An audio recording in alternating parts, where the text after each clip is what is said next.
Now let's start to attack, okay? So another easy way to just, again, throw some input at him is I'm just gonna use my double jab and get myself to the outside of the foot. This is used in all of combat sports, Muay Thai, boxing, kickboxing, all of them. When you're fighting in an open stance, I just double jab myself out off to the side. I'm keeping myself safe. If I am hitting them with the double jabs, I'm also scoring at the same time as keeping myself safe, which is about as ideal as it gets, okay? So really simple, just double jabbing off to the lead side outside of his foot. If I go to double jab and I just rotate like this isn't getting on the outside position. This is important.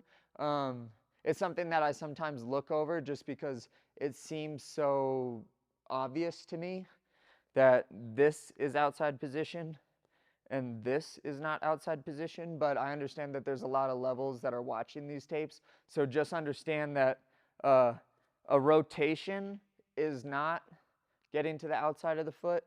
Getting to the outside of the foot is stepping and positioning myself afterwards so that my punches are facing Elias, opposed to like this, where my punches are no longer facing Elias. Okay, that's really important.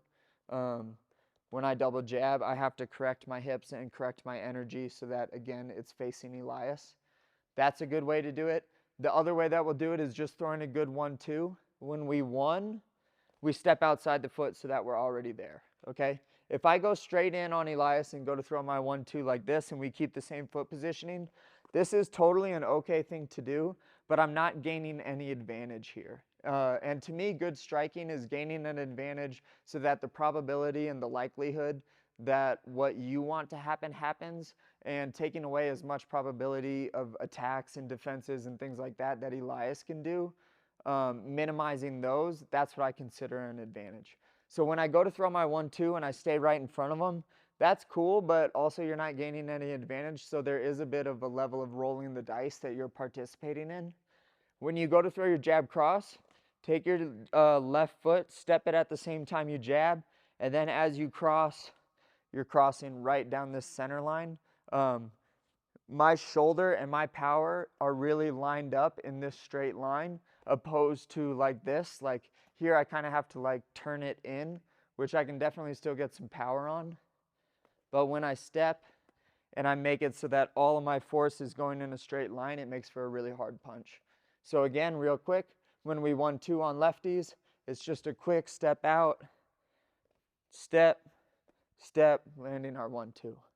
Boom, boom, okay? Another good attack that we have from an open stance is the oldest trick in the book that still continues to work over and over and over again. It's our cross and our kick at the same time, okay? So I would set this up almost the same way as I would throw my jab cross, okay? Or any way that I get this angle here. If Elias is a half decent fighter and me and him are fighting each other, and I take this angle here, he's typically going to square up with me usually, okay? This is how we fight. We like being in front of each other. If we're thinking defense, you don't want people getting angles on you. So when I step over here, I have a pretty big advantage on Elias because it's either square up to me and potentially get starched, or he sees this coming, he slips this and tries to get himself out of the way here, which is a really ideal time for me to throw this round kick, okay? And whether or not his guard is up and whether or not he slips on the outside of his hand, which is like a very common and typical mistake where if you throw your left hand, guys will parry and do this, or they'll like just slip with this hand down like this. This is like a major, major no-no. There's like a number of times that this has been proven to be not a really good idea.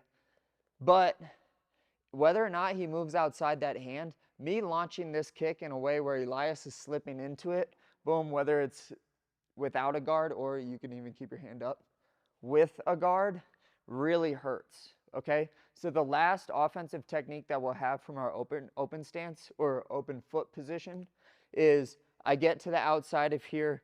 Regardless of what's happening, he's probably likely thinking that this right hand is coming, so I'm going to throw my right hand and throw my right kick at the same time. So I have my double jab off to the side, bang, bang. I'm out in outside foot position. I'm pretty safe. I scored. I'll throw my 1-2, boom, boom. I'm at an advantage because I'm at the outside of his shoulders. I hit my 1-2, I scored, I'm safe, great. Not totally out of the woods, like I said, but more safe than if I were to do it here, okay? Last one, I take an advantage, or I steer him, or I control him and move him, however I do it. I get to the outside, I go to show my cross, he has to respect this, and he gets kicked in the head or in the neck.